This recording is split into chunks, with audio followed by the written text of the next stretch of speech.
आज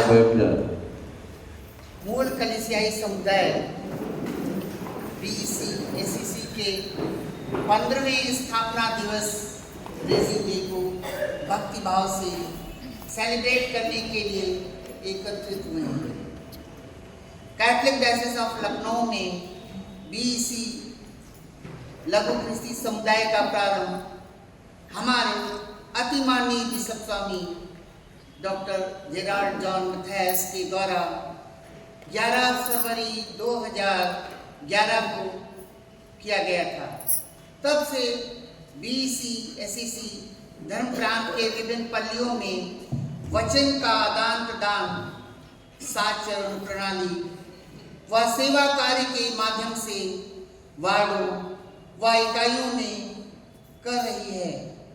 6ठे व 7वें स्टेप के माध्यम से सेवा कार्य व प्रार्थना, पवित्र वचन को प्रसारित करने में बीईसी के अनुप्राणदाता सहयोग प्रदान करते हैं, जैसे अस्पतालों व घरों में बीमारों बेडरिडन से भेंट करना, यथासंभव उनकी आर्थिक सहायता भी करने में मदद करना, फ्यूनरल करवाने में परिवार की सहायता करना, बीमारों के लिए प्रार्थना करना और अति आवश्यक जो निधि है उनको राशन किट उपलब्ध कराने में सहायता करना।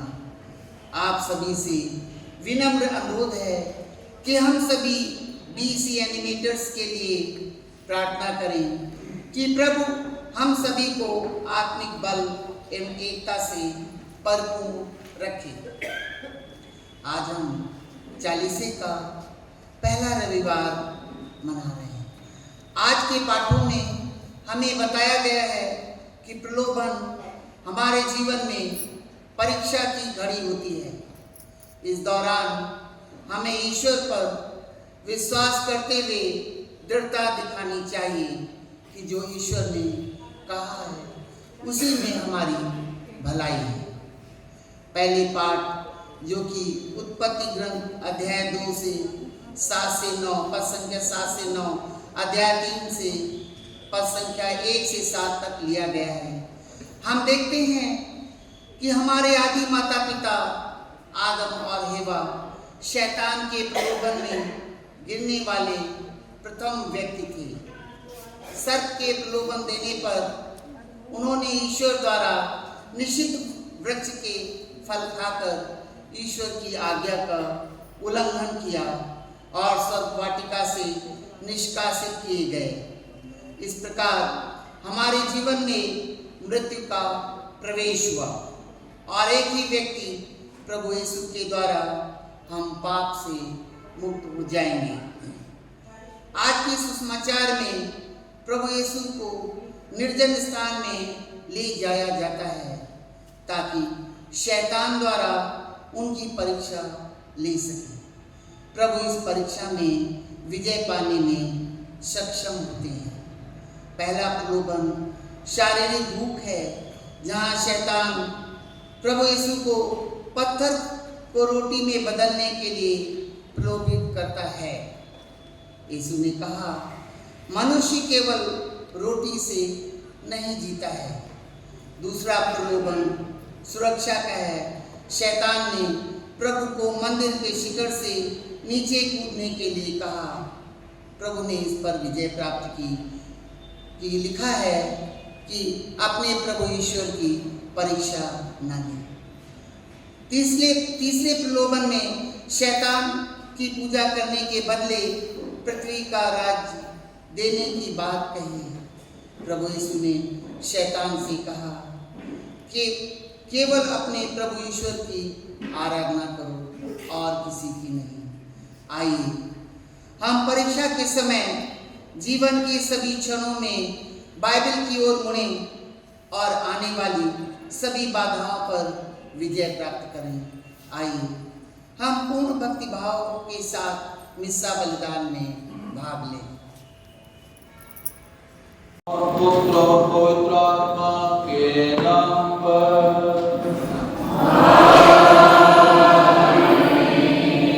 प्रभु की शांति आप लोगों के साथ हो।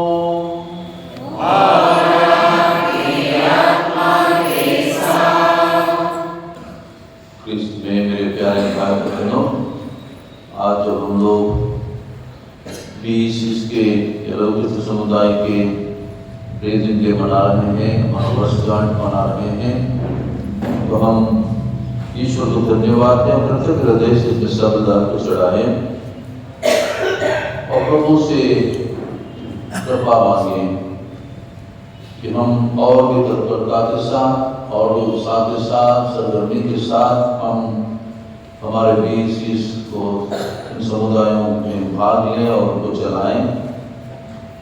और इस मकसद के लिए प्रभु हमें बुलाता है, उसमें हम कामयाब हों, प्रभु की कृपा हमें कठोर मात्रा में मिले और दूसरों के लिए अन्य धर्मों के लोगों के सामने हम हमारा एक आदर्श प्रकट करें।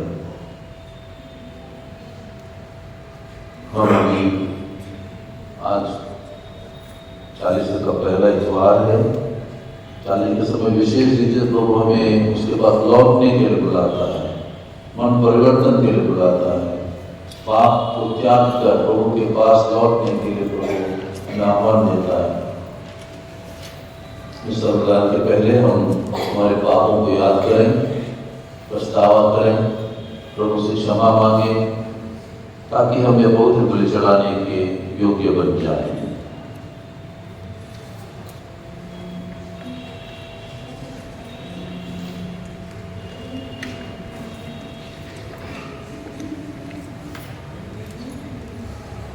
हे भाइयों बहनों, मैं सर्वशक्तिमान ईश्वर और आप लोगों के सामने स्वीकार करता हूँ कि मैंने मन वचन और कर्म से अपना कर्तव्य पूर्ण करने से, अपने कसूर से, अपने भारी कसूर से घोर पाप किया है। इसलिए मैंने तुम्हारे मध्य में सब दूतों, संतों और से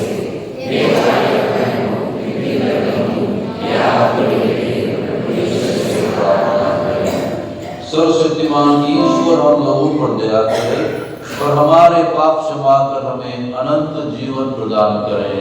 आमीन।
हम प्रार्थना करें। हे सर्वशक्तिमान ईश्वर, हमारे वित्तीय सुन और ऐसी कृपा कर कि 40 साल की इस वार्षिक तपस्या द्वारा हम क्रिस्ट के जीवन का मर्म समझें और उसके अनुसार योग्य आचरण करें। उन्हें हमारे प्रभु तेरे पुत्र यीशु क्रिस्ट के द्वारा, जो तेरे तथा पवित्र आत्मा के संग ईश्वर होकर युगानुयुग जीते और राज्य करते हैं।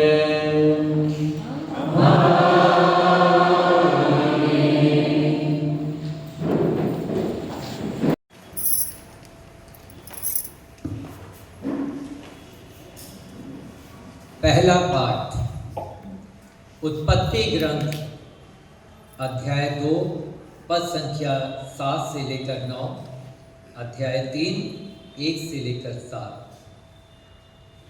प्रभु ने धरती की मिट्टी से मनुष्य को गढ़ा और उसके नथनों में प्राण वायु फूंक दी। इस प्रकार मनुष्य एक सजीव सत्व बन गया।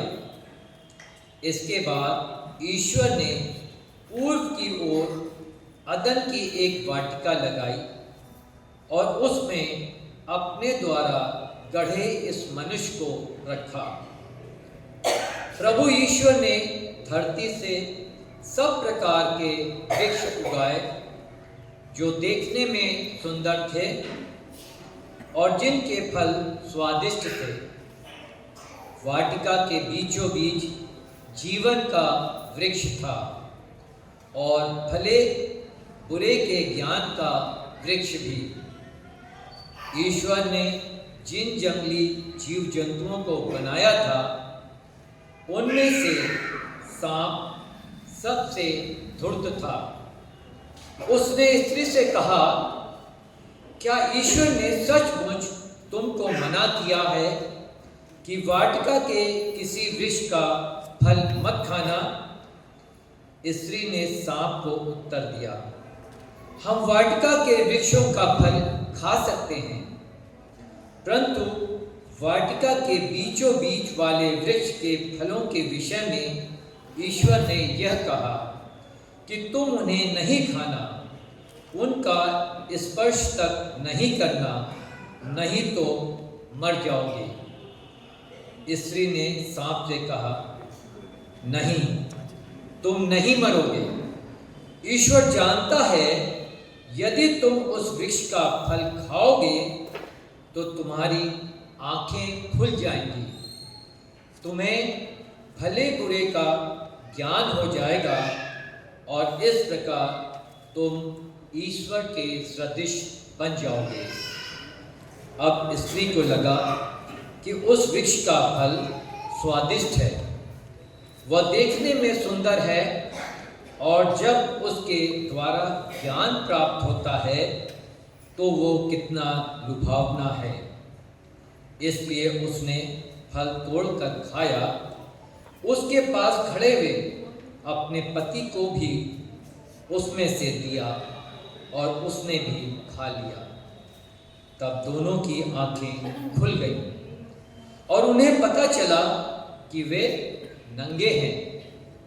इसलिए उन्होंने अंजीर के पत्ते जोड़ जोड़कर अपने लिए लंगोट बना लिए।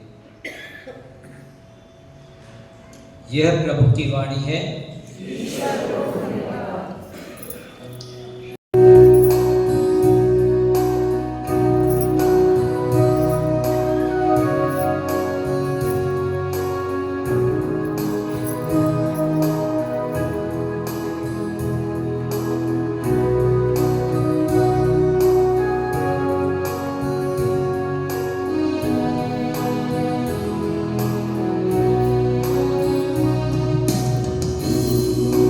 So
दूसरा पाठ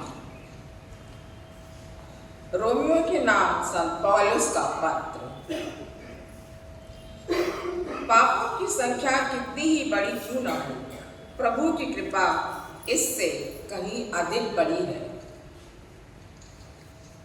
एक ही मनुष्य द्वारा संसार में पाप का प्रवेश हुआ और पाप द्वारा मृत्यु का, इस प्रकार मृत्यु सब मनुष्यों में फैल गई क्योंकि सब पापी हैं। मूसा की संहिता से पहले संसार में पाप था, किंतु संहिता के अभाव में पाप का लेखा नहीं रखा जाता है। फिर भी आदम से लेकर मूसा तक मृत्यु उन लोगों पर भी राज्य करती रही जिन्होंने आदम की तरह किसी आज्ञा के उल्लंघन द्वारा पाप नहीं किया था। आदम आने वाले मुक्तिदाता का प्रतीक था, फिर भी आदम के अपराध तथा ईश्वर के वरदान में कोई तुलना नहीं है। ये सच है कि एक ही मनुष्य के अपराध के कारण बहुत से लोग मर गए, किंतु इस परिणाम से कहीं अधिक महान है ईश्वर का अनुग्रह और वो वरदान जो एक ही मनुष्य यीशु मसीह द्वारा सबों को मिला है। एक मनुष्य के अपराध तथा ईश्वर के वरदान में कोई तुलना नहीं है। एक के अपराध के फलस्वरूप दंड आज्ञा को दी गई, किंतु जो वरदान बहुत से अपराधों के बाद दिया गया उसके द्वारा पाप से मुक्ति मिल गई। ये सच है कि मृत्यु का राज एक मनुष्य के अपराध के फलस्वरूप एक ही के द्वारा प्रारंभ हुआ, किंतु जिन्हें ईश्वर की कृपा तथा पाप मुक्ति का वरदान प्रचुर मात्रा में मिलेगा, वे एक ही मनुष्य यीशु मसीह के द्वारा जीवन का राज्य प्राप्त करेंगे। इस प्रकार हम देखते हैं कि जिस तरह एक ही मनुष्य के अपराध के फलस्वरूप सबों को दंड आज्ञा मिली, उसी तरह एक ही मनुष्य के प्रायश्चित के फलस्वरूप सबों को पाप मुक्ति और जीवन मिला। जिस तरह एक ही मनुष्य के आज्ञा भंग के कारण सब मनुष्य ठहराए गए, उसी तरह एक ही मनुष्य के आज्ञा पालन के कारण सब पाप मुक्त ठहराए जाएंगे। यह प्रभु की वाणी है। प्रभु आप लोगों संतमती के अनुसार पवित्र सुसमाचार।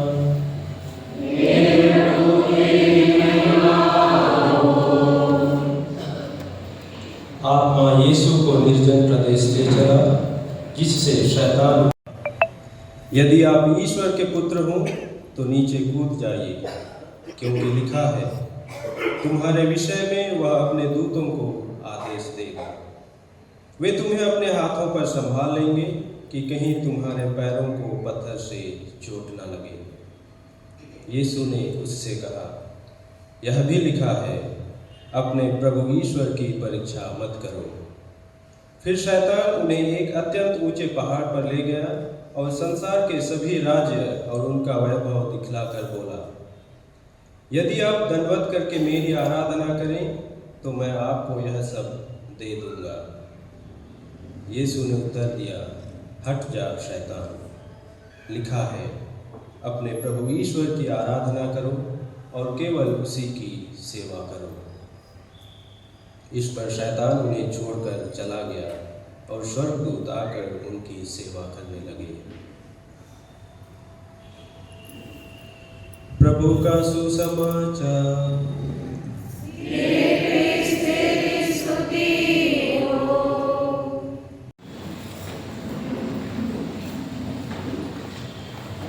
क्रिस्त में मेरे प्यारे भाइयों बहनों, आज के इस 40 के पहले इतवार के दिन हम लोगों को हमारे हमारे प्रलोभन के बारे में याद दिलाती है। यहाँ तक कि प्रभु यीशु क्रिस्ट को भी शैतान ने परीक्षा में डाला। आप लोगों में से किसको प्रलोभन नहीं है? कोई हाथ उठा सकता है? हमको कभी भी शैतान ने किसी ने कोई प्रकार प्रलोभन नहीं है। मैंने कभी पाप नहीं किया है। छोटे मासूम बच्चे 1 महीने का 2 महीने का बच्चा को वो तो ठीक है, लेकिन जो विशेषकर योग होते हैं, वयस्क हैं, बड़े हैं, बुजुर्ग हैं, हम लोग सभी हैं, सबको प्रलोभन। ये कोई आजकल की बात नहीं है, आदम और हवा के समय से शुरू। ईश्वर ने मनुष्य को रचा। पहले उत्पत्ति ग्रंथ का पहला पाठ है, मनुष्य को ईश्वर ने रचा, आदम और हवा को रचा और उनको कुछ आज्ञाएं दी। फलाना चीज तुम कर सकते हो, फलाना नहीं कर सकते। कहानी के तौर पर उत्पत्ति ग्रंथ के लेकर बताता है इस प्रकार के फल सब खा सकते हैं, ये फल नहीं खा सकते हैं। ठीक है, फल की बात नहीं है। सेब हो या अमरूद हो या पपीता हो, ये फल की बात नहीं कि उन्होंने ये फल खाया इसलिए। बात यह है कि मनुष्य ने ईश्वर के आज्ञाओं का उल्लंघन किया और इसलिए पाप हुआ। नहीं कि फल खाया तो पाप हुआ। पाप इसलिए हुआ कि ईश्वर ने जो मनुष्य को आज्ञाएं दी थी, उन आज्ञाओं का उल्लंघन हवा ने और आदम ने किया और उसका फल स्वरूप सभी मानव जाति को यह ओरिजिनल सिन जो बताते हैं आदि पाप, ये इसका नतीजा कि हम सभी लोग पाप करते हैं, प्रलोभन में आते हैं। सिर्फ प्रभु यीशु क्रिस्ट जो ईश्वर का पुत्र था, प्रलोभन आए और जानते हैं, सिर्फ पाप नहीं किया। यीशु का मरियम ईश्वर का पुत्र था, ईश्वर ने स्वयं शुरुआत से ही निष्कलंक करके पैदा हुआ था। आदि पाप नहीं था, आदि पाप से बचाया और मरियम ने कोई व्यक्तिगत पाप भी नहीं किया। इसके अलावा हम सभी लोग संत भी, बड़े बड़े संत भी, उन्होंने भी पाप किया है। सभी पाप करते हैं, सब लोग आते हैं लोग। और शैतान, बड़े बड़े संत भी, उन्होंने शैतान ऐन मौके पर आते हैं सबको। शैतान जो पापी है उनको ज्यादा प्रलोभन नहीं डालता। वो भी पाप में गिरे हैं, वो ऐसे वहां ही रहे, उसको शैतान को ज्यादा काम नहीं है। जो कुकर्मी है, अधर्मी है, जो पाप करते हैं, हर प्रकार की बुराई करते हैं, उनको शैतान ज्यादा तकलीफ नहीं, उनको जरूरत नहीं है। लेकिन शैतान उनके पीछे पड़ता है जो प्रभु के नजदीक आना चाहते हैं, जो प्रार्थना में लगे रहते हैं, जो अच्छा कार्य करना चाहते हैं, जो पाप से दूर रहना चाहते हैं, जो प्रभु के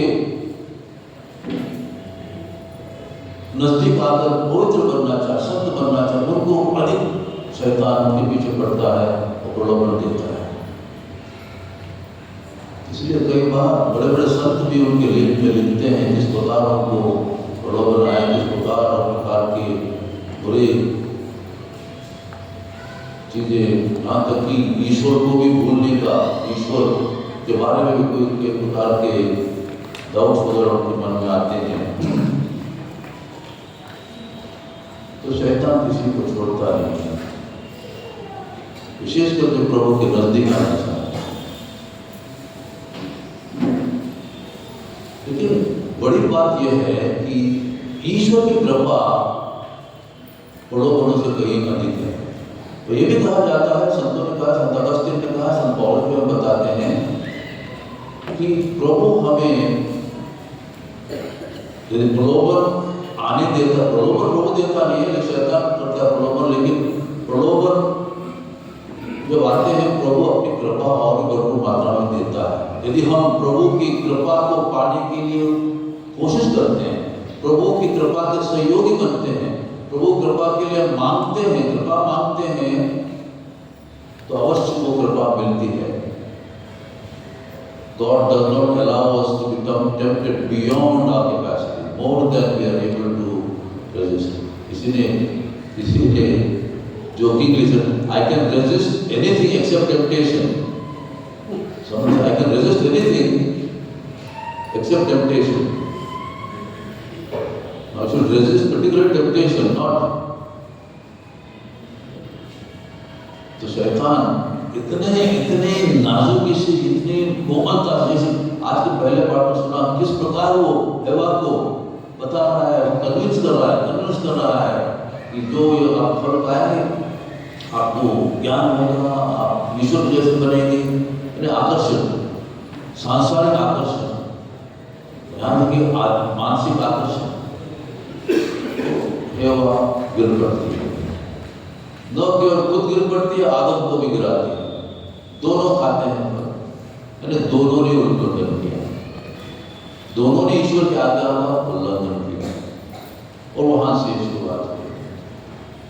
तो संत पौलुस बताते हैं आज दूसरे पाठ में, जैसे मनुष्य से, एक मनुष्य से, यानी आदि पुरुष से, आदम और हव्वा से हमें पाप आया है, उसी प्रकार प्रभु यीशु मसीह एक मनुष्य और ईश्वर, उसके द्वारा हमें मुक्ति मिलती है, हमारा उद्धार होता है। उसकी अनुकंपा, उसकी दया असीम होती है।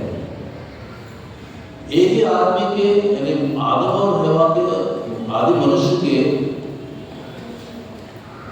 आज्ञा का उल्लंघन द्वारा, आज्ञा भंग द्वारा पाप हुआ, और एक ही मनुष्य ने प्रभु यीशु मसीह के आज्ञा पालन द्वारा संसार का उद्धार हुआ है, हमारी मुक्ति हुई है। प्रभु यीशु मसीह पवित्र पिता परमेश्वर के प्रति इतने आज्ञाकारी बने, यहाँ तक कि मृत्यु तक, क्रूस के मरण तक वो आज्ञाकारी बने। और क्रूस के मरण और पुनरुत्थान द्वारा, क्रूस पर, शैतान पर, पाप पर, मृत्यु पर विजय पाकर उन्होंने हमारी मुक्ति की है। एक बहुत बड़ा रहस्य कार्य भाई बहनों, संत पौलुस हमें आज दूसरे पाठ में इस बात को समझाते हैं। तो हम लोगों ने, भले हम पाप करते हैं, भले हम प्रलोभन पड़ते हैं, भले शैतान हमारे पीछे पड़ता है, हमारा ध्यान प्रभु के प्रति होना चाहिए, हमारा ध्यान प्रभु की अनुकंपा के प्रति होना, प्रभु के प्यार के प्रति होना। प्रभु ने जो बलिदान चढ़ाया हमारे पाप के लिए, इतनी कुर्बानी चढ़ाई है, अपने आप को कुर्बान किया है, इस पर हमारा ध्यान होना चाहिए, न कि पाप पर, नहीं प्रलोभन पर। प्रलोभन आते हैं तो हमें उससे दूर होना चाहिए। और उसके लिए स्वयं प्रभु यीशु क्रिस्त आज के सुसमाचार में सिखाते हैं किस प्रकार उसने प्रलोभनों पर विजय पाई और शैतान को भगा दिया। मैंने कहा शैतान ऐन मौके पर आता। प्रभु 40 दिन 40 रात निर्जन प्रदेश में ये कर रहे थे, उपवास कर रहे थे, प्रार्थना कर रहे थे, पिता परमेश्वर की संगत में थे। और ऐन मौके पर जब उसको भूख लगी, ऐन मौके पर प्रभु शैतान आता है, कहता है इस पत्थर को, इन पत्थरों को रोटी बनाओ। तो प्रभु नहीं माना। उसके बाद शैतान उसको मंदिर की चोटी पर, स्टीपल ऑफ द टेम्पल, जैसे वहाँ हमारे गिरजाघर के ऊपर है, वहाँ तक ले जाते हैं, वहाँ से गिरो पड़ो, नीचे कूदो, कुछ नहीं होगा, स्वर्ग आपको बचाएंगे। यानी प्रलोभन है कि बड़े बड़े चमत्कार, प्रभु यीशु क्रिस्त अंधों को दृष्टांत देते थे, गूगल बैरों को बोलने की शक्ति देते थे, सुनने की शक्ति देते थे, लोगों लड़कों को चलने की, कोड़ियों को शुद्ध करते थे, जहाँ तक मुर्दों को दिलाते थे। लेकिन शैतान को और लोगों को काफी नहीं था, ऊपर जो बहुत बड़ा चमत्कार चाहिए था, तो प्रभु मना करता। और तीसरा फिर से कहता है संसार का आडंबर, लालच, दुनिया में इतना सब कुछ, मैं सबको तुमको दे दूंगा, मेरा दंडवत करो। वो कहता है सिर्फ ईश्वर की, सच्चे ईश्वर की आराधना करो। तो आप इस प्रकार के प्रलोभन है प्यारे भाई बहनों,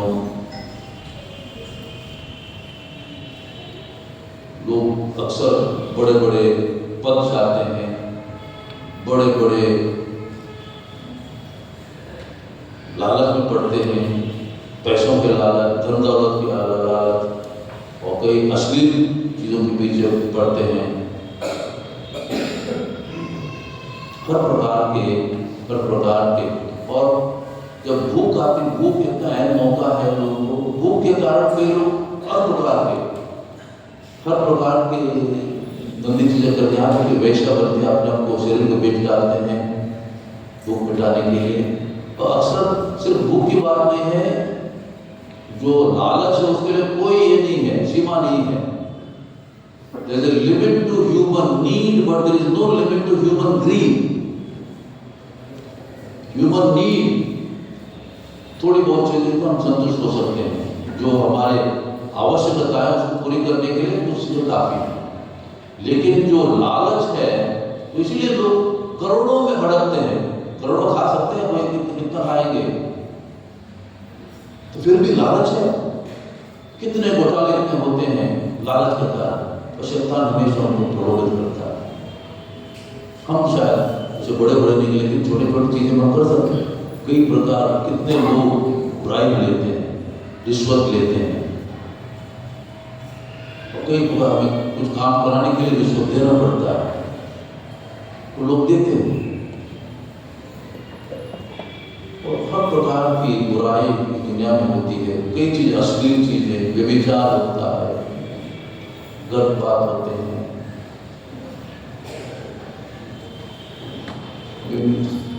पाप की गिनती नहीं करना चाहता, जरूरत नहीं है।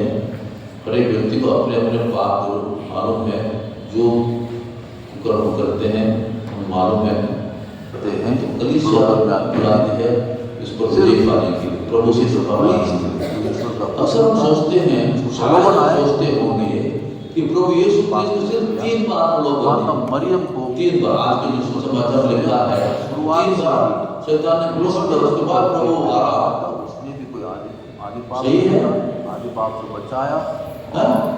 मरियम कोई जैसे हम लोगों उसके अलावा दिन मानो प्रलोभन आते हैं, उन्होंने भी बारंबार प्रलोभन आते हैं सबको। प्रभु के जीवन में भी हर दिन प्रलोभन रहे हैं। ये 3 मेन टाइप के प्रलोभन का उल्लेख किया है, लेकिन हर दिन शैतान कभी कभी यहाँ तक कि महायाजक पुरोहितों का रूप लेकर प्रलोभन देते थे, शास्त्री फरीसी बारंबार उनको प्रलोभन देते थे। यहाँ तक कभी कभी उसके शिष्य भी प्रलोभन देते थे, जो प्रभु करना चाहते थे कोई लोग आकर बीच में उसको अड़चन डाल देते थे। यहाँ तक प्रभु ने पेतरुस को एक बार कहा, हट जाओ शैतान, मेरे पीछे चलो, हट जाओ शैतान। देखो प्रभु यीशु क्रिस्त उनको बताते थे कि यह अनिवार्य है कि मनुष्य का पुत्र को, यानी प्रभु यीशु क्रिस्त को खुद क्रूस पर चढ़ाया जाना होगा, दुख भोग सहना पड़ेगा, मरना पड़ेगा, लेकिन तीसरे दिन वो जी उठेगी। पेतरुस कहते ईश्वर न करे ऐसा नहीं हो। प्रभु ने कहा हट जाओ शैतान।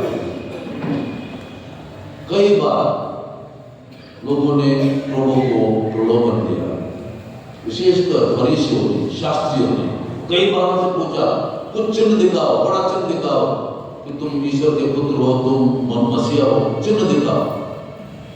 यहां तक कि मरते समय प्रभु क्रूस पर लटक रहे थे, उस समय भी तुम ईश्वर के पुत्र कहना चाहते, मसीहा कहलाते हो ना, नीचे उतरा। लेकिन प्रभु ने स्वीकार नहीं किया। जिस मकसद के लिए प्रभु आए थे उसने उसको कामयाब किया, सफल किया।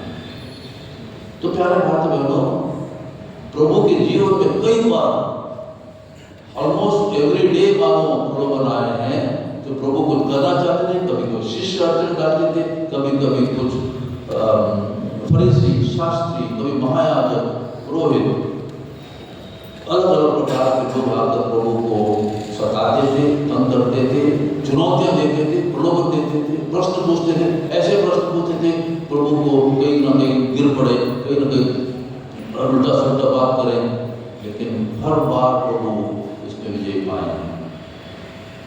तो प्रभु से विनती करें, हमारे जीवन में भी अक्सर प्रलोभन आता है। कभी कभी सोचते हैं प्रलोभन सिर्फ जवान लोगों के लिए है, युवक युवतियों के लिए है, या वयस्क एडल्ट के लिए है। जो बुजुर्ग होते हैं प्रलोभन नहीं है, बुजुर्गों को भी प्रलोभन है।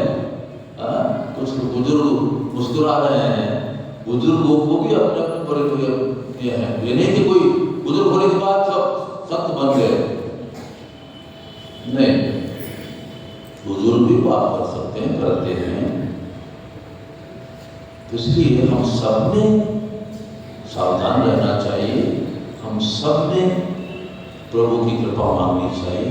हम सबको जरूरी है कि हम प्रभु के और नजदीक आए। तो इसलिए 40 का समय, प्यारे भाई बहनों, हमारी विशेष अवधि है, हितकर अवधि है।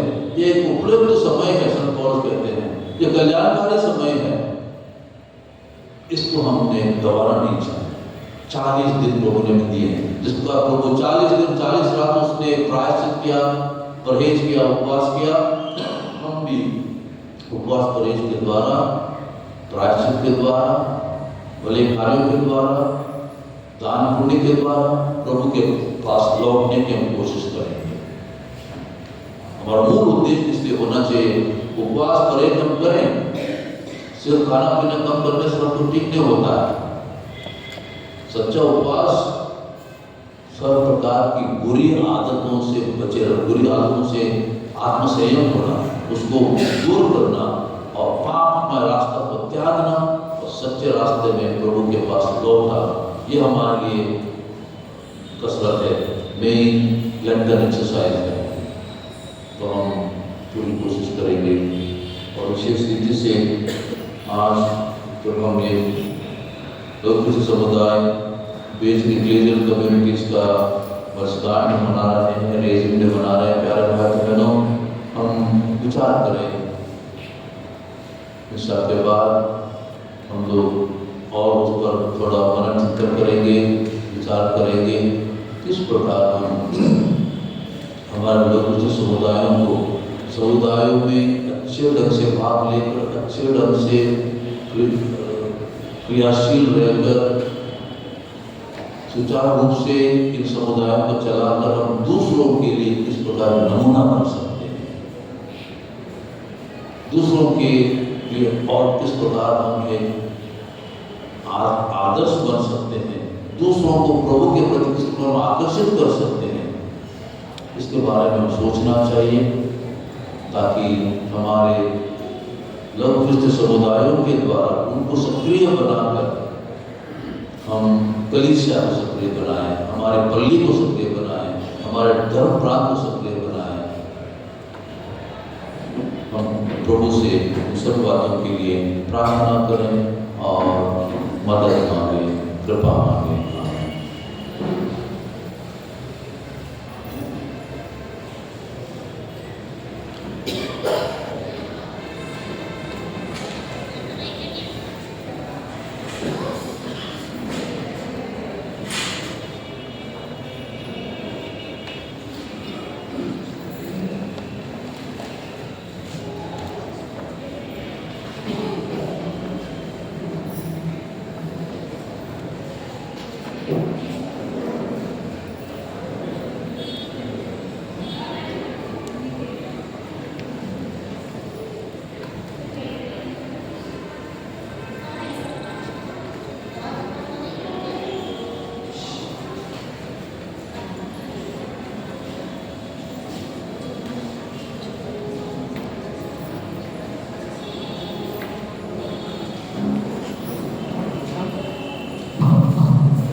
हमारा विश्वास प्रकट करते हुए हम प्रेरितों का धर्म साथ लेंगे।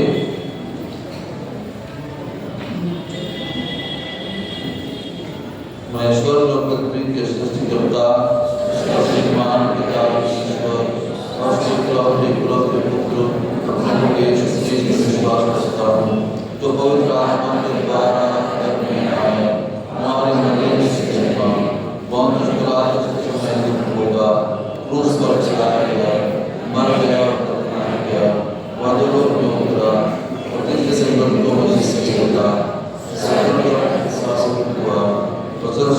पिता ईश्वर के दाहिने विराजमान है, वहाँ से जीवित और मरदों का न्याय करने आएगा।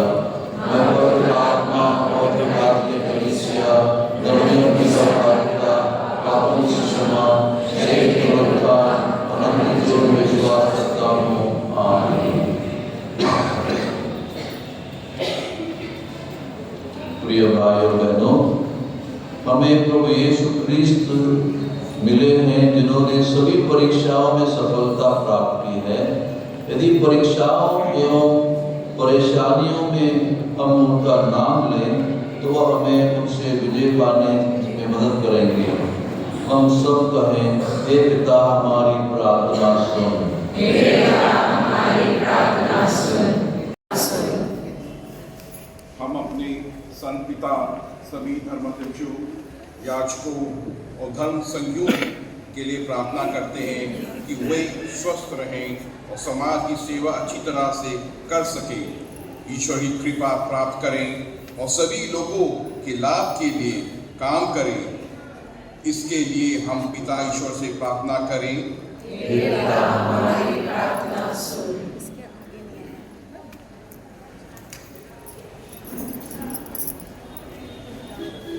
कलीसिया के सभी सदस्य परीक्षाओं में प्रभु यीशु का नाम लेना ना भूलें और वे सदा उनकी छत्र छाया में रहें। इसके लिए पिता ईश्वर से प्रार्थना करें। हे पिता हमारी प्रार्थना सुन। हम अपने राष्ट्र एवं प्रादेशिक शासकों एवं कार्यकर्ताओं के लिए प्रार्थना करें क्योंकि वे सब तरह की प्रलोभन पर विजय पाए और ईश्वर की कृपा से सच्चा शासन दे। इसके लिए हम पिता ईश्वर से प्रार्थना करें। हे पिता हमारी प्रार्थना सुन।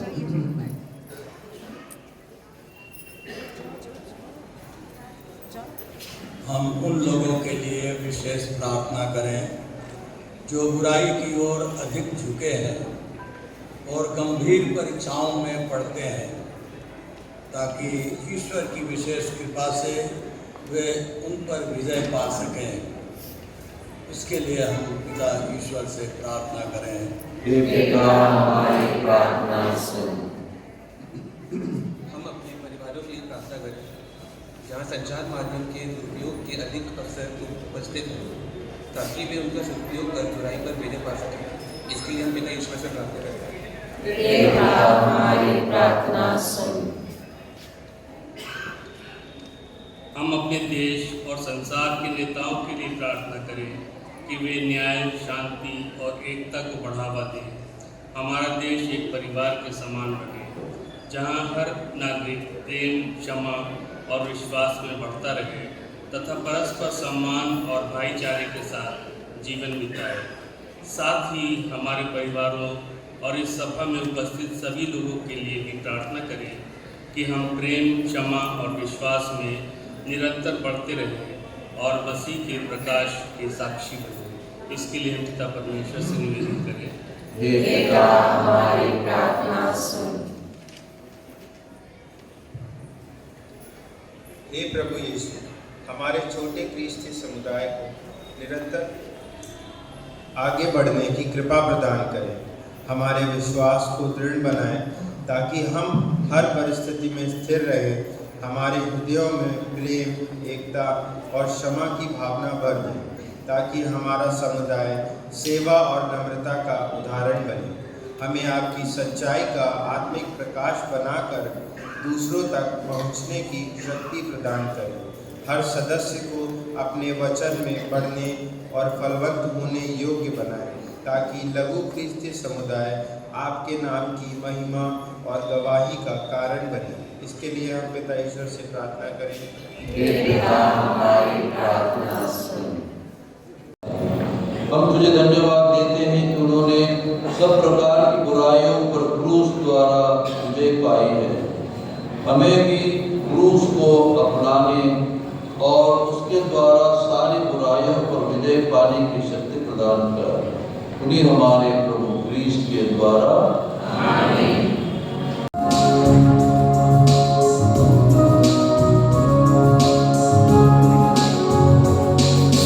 Gloria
चढ़ाने के लिए हमें योग्य मनोभाव प्राप्त करें। हम यह प्रार्थना करते हैं अपने प्रभु क्रिस्ट के द्वारा।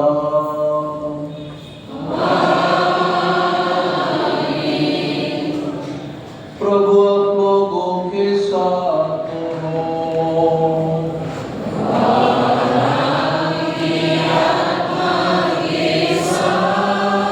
प्रभु में मन लगाए।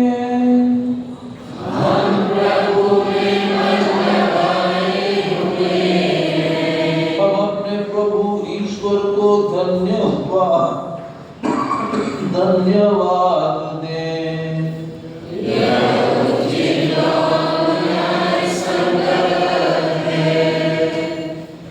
हे प्रभु पवित्र पिता सर्वशक्तिमान और शाश्वत ईश्वर, यह वास्तव में उचित और न्याय सम्मत है, हमारा कर्तव्य तथा कल्याण है कि हम सदा और सर्वत्र अपने प्रभु क्रिस्ट के द्वारा तुझे धन्यवाद दें। इन्होंने 40 दिन तक दैनिक आहार से परहेज कर 40 हेतु उपवास की प्रथा को मान्यता दी और प्राचीन शत्रु के सभी प्रपंचों को निष्फल कर हमें बुराई पर विजय पाने की शिक्षा दी, ताकि हम पास्का रहस्य का समारोह योग्य रीति से मनाते हुए एक दिन अनंत पास्का के सहभागी बन जाएं।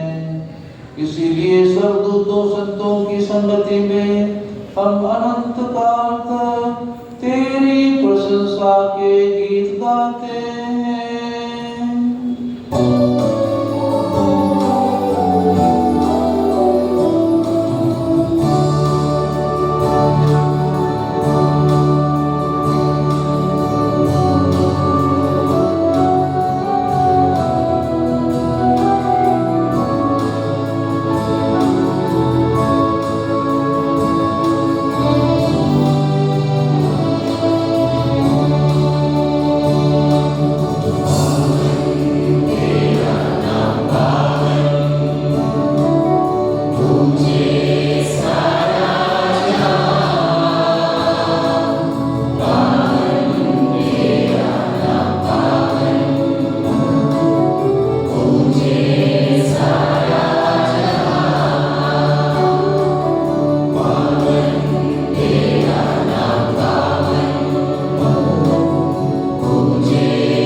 हे प्रभु, तू वास्तव में पवित्र है।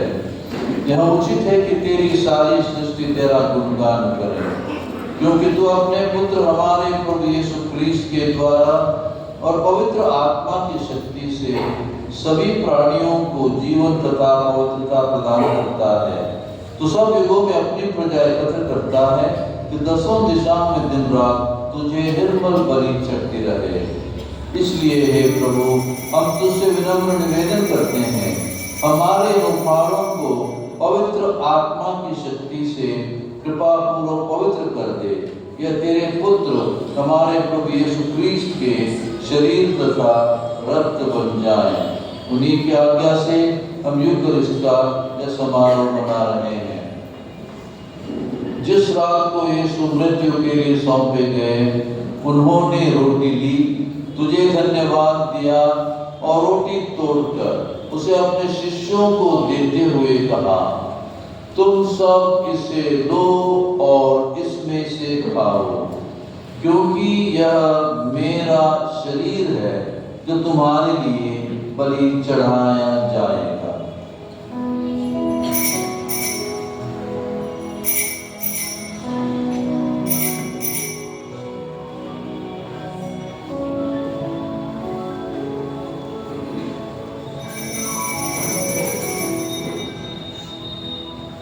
इसी भांति भोजन के बाद उन्होंने कटोरा लिया, तुझे धन्यवाद दिया और उसे अपने शिष्यों को देते हुए कहा, तुम सब इसे लो और इसमें से पियो, क्योंकि यह मेरे रक्त का कटोरा है, नवीन और अनंत व्यवस्थान का रक्त, जो तुम्हारे और बहुतों के पापों की क्षमा के लिए बहाया जाएगा।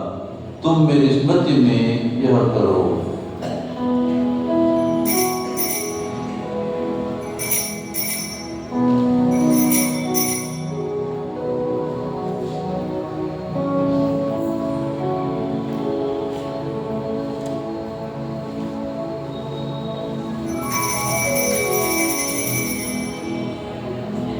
विश्वास का रहस्य।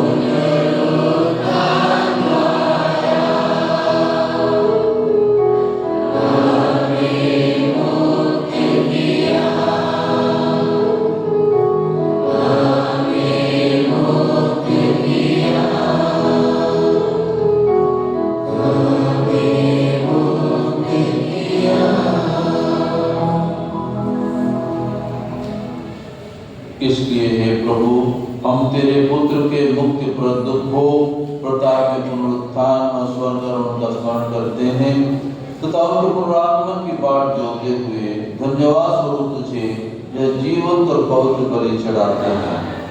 अपनी कलीसिया के भेंट पर कृपा दृष्टि डाल और यह बलिदान स्वीकार कर, जिसके अर्पण से प्रसन्न होकर तूने हमें अपना बना लिया है।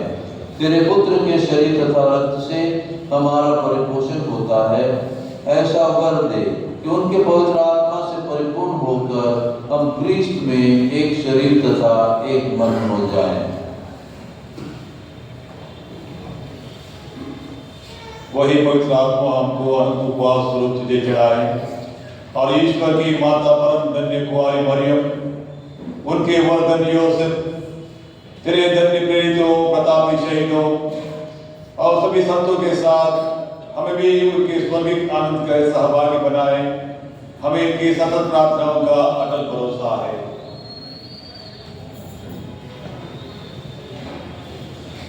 हे प्रभु, तुझसे निवेदन है, हमारे पुनर्मिलन की यह बलि समस्त संसार में शांति तथा कल्याण की वृद्धि करे। अपने सेवक संत पिता लियो, हमारे धर्माध्यक्ष जेराल, सभी धर्माध्यक्षों, सभी याजकों तथा इस पृथ्वी पर समस्त यात्री कलीसिया को विश्वास तथा प्रेम में दृढ़ रखने की कृपा करें। हे दयालु पिता, तेरी सेवा में उपस्थित अपनी प्रजा की याचनाएं कृपा पूर्वक स्वीकार कर। दया से द्रवित होकर तू अपने सभी पुत्र पुत्रियों को वे जहाँ कहीं भी हो अपने साथ एक बना ले। हमारे मृत भाई बहनों को अपने राज्य में प्रवेश पाने दे और उन सबको दे जो तेरी सेवा करते हुए परलोक आ चुके हैं। हम लोग भी वहीं पहुंचने की आशा करते हैं ताकि हम सब एक साथ तेरी महिमा के दर्शन से अनंत काल तक तृप्त होते रहे। हमारे प्रभु क्रिस्त के द्वारा जिनसे संसार को सभी शुभ दान प्राप्त होते हैं।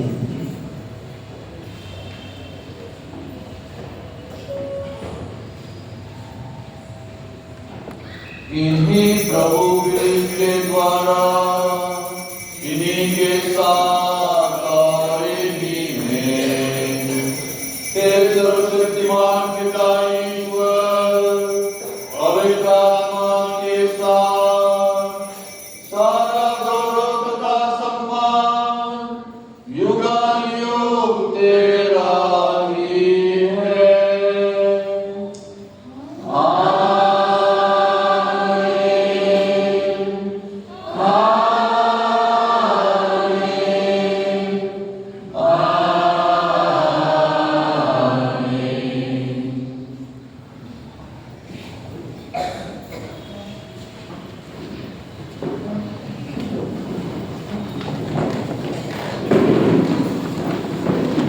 मुक्तिदाता के आदेश पर और दिव्य शिक्षा से सुदृढ़ होकर हम साहस के साथ प्रेम पूर्वक कहते हैं, हे हमारे पिता जो स्वर्ग में है, तेरा नाम पवित्र माना जाए, तेरा राज्य आए, तेरी इच्छा जैसे स्वर्ग में वैसे पृथ्वी पर भी हो।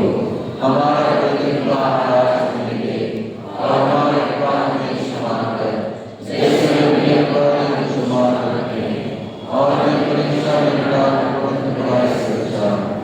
हे प्रभु, हम तुझसे प्रार्थना करते हैं सभी बुराइयों से हमें बचा और इस जीवन में हमें कृपा पूर्वक शांति प्रदान कर। हम तेरी दया से सदा पाप से दूर और हर विपत्ति से सुरक्षित रहें और उस दिन की प्रतीक्षा करते रहें जब हमारे मुक्तिदाता यीशु क्रिस्त फिर आकर हमारी धन्य आशा पूरी करेंगे।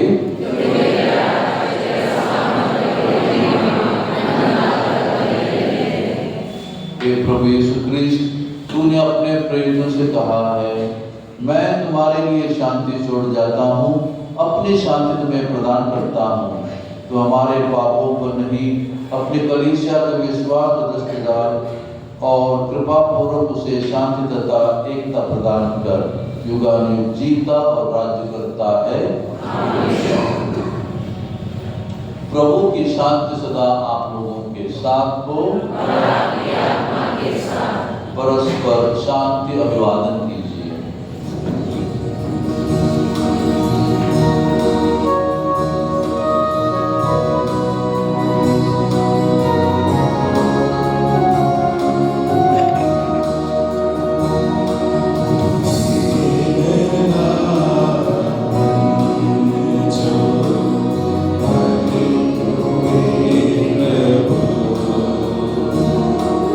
जग के सारे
महिमा। इन्हें देखिए जो संसार के पाप पर लेते हैं। धन्य वे जो मेमने के भोज में बुलाए गए हैं।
हे प्रभु, हम उस स्वर्गीय रोटी से तृप्त हो गए हैं जो हमारे विश्वास को पोषित करती, हमारा भरोसा बढ़ाती और हमारे प्रेम को पुष्ट करती है।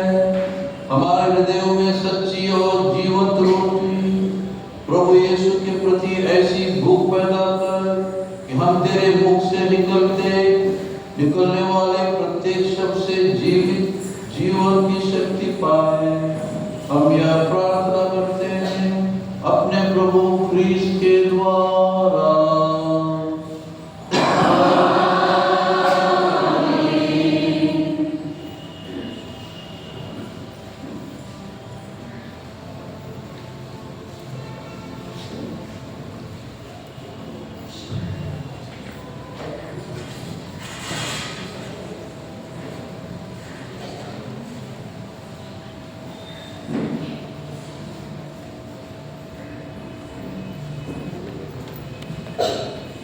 मैं आप सबको आज के इस रेजिंग डे की शुभ अवसर पर शुभकामना देता हूँ, बधाई देता हूँ, ईश्वर की आशीष मांगता हूँ। तो साथ ही साथ 40 के इस काल में प्रभु से कृपा मांगता हूँ कि इस 40 काल को सुचारू रूप से उसमें सहभागी हो, प्रभु के दुख भोग पे मन चिंतन करें और उपवास परहेज प्रार्थना और दान पुण्य के द्वारा प्रभु की और नजदीक आने की कोशिश करें और पाप से दूर रहकर प्रभु के साथ पुनर्जीवित होने के लिए प्रभु हमें पूरी कृपा प्रदान करें और एक दिन अनंत जीवन में प्राप्त हमारे लिए प्रदान करें। प्रभु आप लोगों के साथ हो, आशीष प्रार्थना के लिए सिर झुकाएं। हे प्रभु, हम पर तेरे आशीष बरसते रहे ताकि हम दुख कष्टों में आश्वासन बने रहे, आशावान बने रहे, परीक्षा की घड़ी में बल प्राप्त करें और अनंत मुक्ति के योग्य बन जाएं। हम यह प्रार्थना करते हैं अपने प्रभु ख्रीस्त के द्वारा। और सर्वशक्तिमान ईश्वर पिता और पुत्र और पवित्र आत्मा का आशीर्वाद आप लोगों पर उतरे और सदा बना रहे हैं। आप लोग विदा लें। प्रभु की शांति और प्रेम सदा साथ रहें।